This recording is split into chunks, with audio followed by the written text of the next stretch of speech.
Hey, what's up everybody? Welcome to the Rules of Engagement. As always, I'll be your host, Nick axslav ranish, as we take a look at some of the strategies and tactics used in the game Starcraft 2. Today we're going to take a look at a couple of games played in yesterday's Group A Challenger League matches. We're going to take a look at two games between MacSed and STC, first talking about Colossi heavy PvT, and then early PvT aggression. Then we're going to take a look at Ghost User versus Heart, Hammer style ZVT, no parachute pants necessary.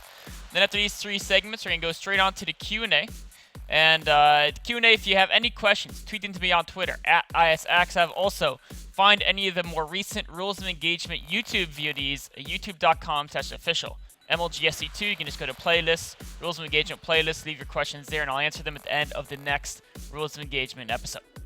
So, starting off with Colossi heavy PvT, we're going to first talk about drop defense and how to counter a Colossi heavy Protoss Terran, and also how to control a Colossi-based PvT army. So we're starting this replay off at the 9:30 mark, and we're going to see not too much has happened. Again, it's between MacSed and STC from yesterday's WCS America Challenger League group. Not too much has happened. We can see here units lost. STC's lost 6 units. 4 of those are workers. 2 of the 6 were Marines, and another 4 were SCVs. And that was just, getting some nice damage done with a little bit of a Stalker Mothership Core poke. Nothing too huge, though. But now, going forward, it's going to be some light pressure. And you can see a couple things already. One thing is SCC's playing a very standard, getting his bio, getting the medevacs. He's probably going to get a 3rd command center fairly shortly, putting on some slight pressure, but of course, against the Colossus, he's not really going to do too much damage. This is where I really want to talk about drop defense. So an important thing about drop defense is take a look at MacSed's vision. You can see here, look at all these observers, right? He has 3 key observers placed to see drops coming in any possible direction. So then going forward here, of course, SCC is going to try to do drops, but because he can see that with observers, and because he sees how many units are at the front, he can very intelligently say, you know what? These units can cover the front, these units cover the drop, and he can split his units perfectly. Now, if he split his units this way, and there was 4 medevacs with the entire Terran army and the dropships, they could drop on top of the Colossus, focus that down quickly, and another few gateway units wouldn't be able to do too much either. MacSed might lose the game. Vice versa, if these dropships were fake, there's only 1, maybe there'd be too many Terran units in the front, and he could just muscle MacSed over. Although with force fields, he should probably be okay at the front no matter what. So it's very important to have that super good observer coverage. Make sure that no matter where your opponent goes, you can absolutely deny those drops and shut them down without taking any damage at all. So drop defense isn't necessarily about being insanely good at multitasking. That's important. But it's also very important to just always be on top of your scouting, right? Which is why we see SCC. He took out the observer in the front here. He's going to go ahead and take out this observer as well, trying to shut down the vision of MacSed. But what does MacSed do? Well, he's gonna make sure that, okay, I still can keep an eye on drops hitting across the very top, but that's not as important as checking through the most quickest drop method. That was also gonna make sure both his units are relatively close to defend. Most of the units are at the front where the danger is greatest, and keep the sentries at the front as well. So now going forward, SCC is gonna notice, okay, he's defending my drop play very well. Of course, if we look at units lost, we can see it's starting to even out a bit as he's killed a few small things, making sure he doesn't lose too much in the drops. And again, trying to drops, but always in position to defend, because he just has units spread out very intelligently. Sentries at the front to defend against bio, the rest of the army at the back to make sure those drops don't get into his base at all. And now we're at the point where, okay, SCC's realized he's going very Colossi heavy. What you want to do is Terran, if you recognize your opponent is committing to Colossi, you go ahead and you add a 2nd starport. You see over here, a 2nd starport's being made. It's going to switch over to this reactor momentarily as soon as he has the attention span to do so. Because as a Terran player, you only need to worry about, for the most part, the Protoss AoE effects, right? The Psi Storms and the Colossi as you get to the later stages of the mid-game. If your opponent's going very heavy Colossi, you need that 2nd starport so that you can produce plenty of Vikings without hurting your medevac count too much, because you need medevacs as well, or else you won't be able to deal with the gateway army. You need medevacs to support your bio. You need to produce plenty Vikings to deal with those Colossi. Now again, if you notice what's MacSed doing, if you look back to his vision, we can see he doesn't have the insane observer coverage, but he still has a couple key ones, right? He still knows where his opponent's main army is because he had his observer on it back there. He's still covering one of the most dangerous drop avenues into his main base. And then the other drop back is natural as a photon can to help buy him time, and this observer is retreating. So again, observer coverage catches a drop play. He's able to send 2 Colossi to support the Zealots. And even though this is a very significant drop, he can deal with it without a problem. Meanwhile, again, defending with his main army from a big threat here, taking a nice convincing win here, killing a bunch of units for free there.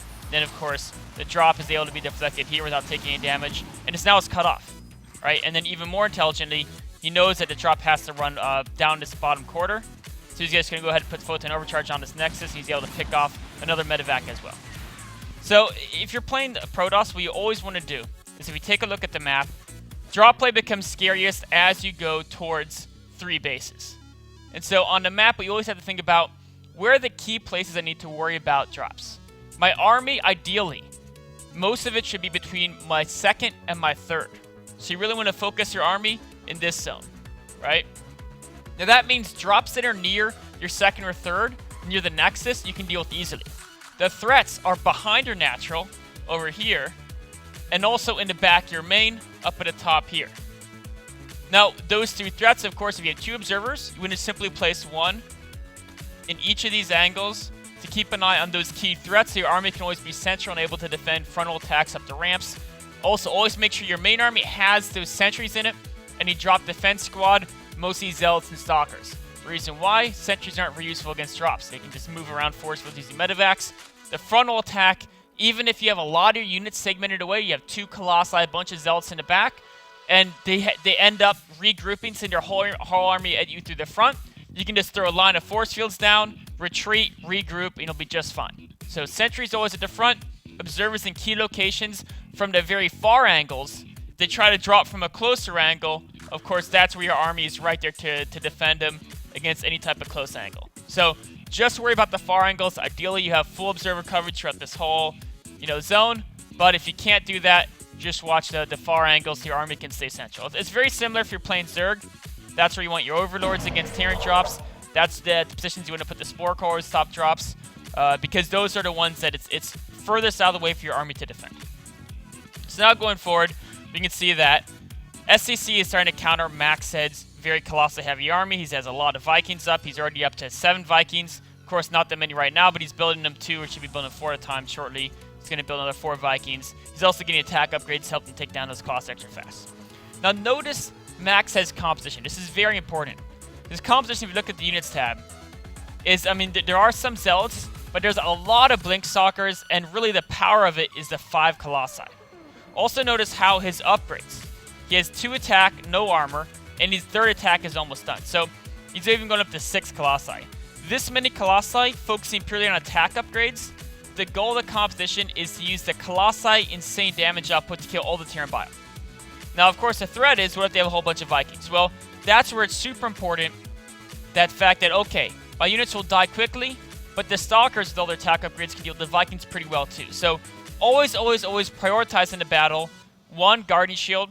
2, focusing Vikings. And then 3, also, if you have additional force fields, keep the Terran back. Make sure they can't charge your Colossi. That's important as well, though. With 19 Zealots, those can tank okay. So the force fields aren't quite as important as Guardian Shield. And then make sure you're sniping those Vikings as fast as possible. And that's where Blink comes in handy. If you find a position where you can engage, you make sure the Stalkers blink at an angle to pick off the Vikings. Or run and pick off Viking and then blink away.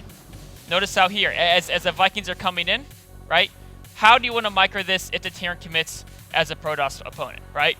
First thing, Guardian Shield. He's already got that done. Second thing, deal with the Vikings, which means the Stalkers should all blink right here. Now, why should they all blink over in that location? It's pretty simple, because there's 2 rules. You want to focus down the Vikings, or force the Vikings. If the Vikings try to run away from the Stalkers, they should have to go away from the Colossi as well. So this angle, if the Vikings want to run away, you have to go back away from the Colossi. The second rule in where to blink your Stalkers is you want to make sure that the bio can't shoot your Stalkers very well. So you blink to this location, the bio that can hit your Stalkers has to be in line over here. All it would take is 1 force field right here, and all of a sudden the bio has to go around, and then your Zealots can just head down and block that bio, path a little bit, and you should be just fine. So we're going to see that's exactly what MacSed does. Of course, he's going to blinks a little bit on cooldown right now. If we get back into the game, we can see the blink cooldown is about 1/3 of the way done, which is kind of unfortunate. And so instead of being able to do that, he has to use these force fields to try to keep the Terran back. Because ideally he would have blinked, he could have killed 2-3 Vikings, and if the Terran bio committed, with the Colossi would have no problem taking that bio out as long as the Zealots do their tanking job, which they should be doing. Now going forward, it's going to be the same thing again. STC is going to be looking to try to find an engagement. Now he's going to be at 2-2. And now MacSed is starting to add in Storm. It's important to add in Storm as the army sizes get high because Stalkers can kill Vikings, but if they get up to like 20 Vikings, Stalkers can kill them very slowly. Your Colossi will die very quickly. So that's where you start needing Archons and Storms. That's the AoE damage that'll start being very effective against Vikings as their unit count increases. So again, in this next battle, the priority is the same way. Kill the Vikings as fast as possible. Ideally, you wait till Psystorm. Psystorm is one of the best ways to kill Vikings. And just a little, try to pick off his opponent with a Stalker so he can blink away if he needs to. Killing a unit here or unit there always adds up. And fast forward to the game design engagement. Right here is really what decides the game. And there's a couple things that are important. The one thing, from the Protoss perspective, the most important thing again, killing the Vikings. The best way to kill the Vikings is with the Templar. So here's what it comes down to, making sure, okay, I need to kill the Vikings. I need to make sure these Templar don't get hit by the Ghost. So he's going to keep them back. You want to keep them slightly behind the Colossi. Right here, too big a gap. You want them just slightly behind the Colossi. And the reason why I want them slightly behind the Colossi is because if they're just barely behind the Colossi, they're not going to be impeded because the Ghost can't get that close. And also, you have the perfect range for Psystorm, right? If you think about the way the units have the ranges, a Ghost can't really be in front of this line right here. If it goes in front of that red line right there, it's going to die instantly to the Colossi. This many Colossi will shred up Ghosts almost instantaneously. So the Ghost can't go in front of there. This also happens to be the same line where the Vikings are going to be shooting your Colossi, because it's a 9 range line. Both Colossi and Vikings have 9 range. The range the Ghost can't pass, the Vikings can't go. So you think about a Ghost on the far end of this line, where this EMP range, it's going to be right on top of your Colossi, right? So the ideal spot to put those Templar is right on the edge of this line. And if those Templar are on the edge, where can they cast Psystorm?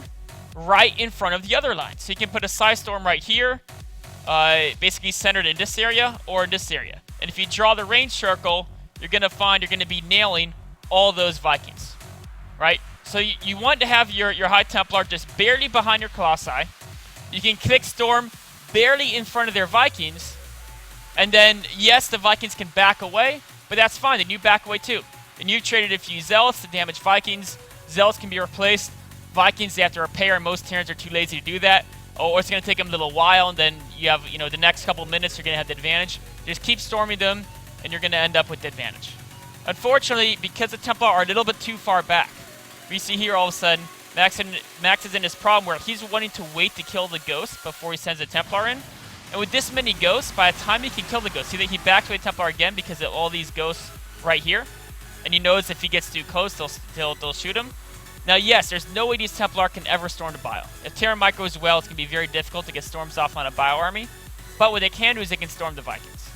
And you can focus on the Vikings. And if you try to wait for the Ghosts to die, by the time the Ghosts are dead right now he can storm the bio because the Ghosts are dead. But there's no Colossi.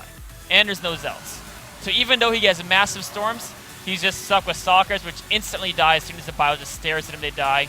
And now, of course, STC's up too far. He's got Medivacs and bio.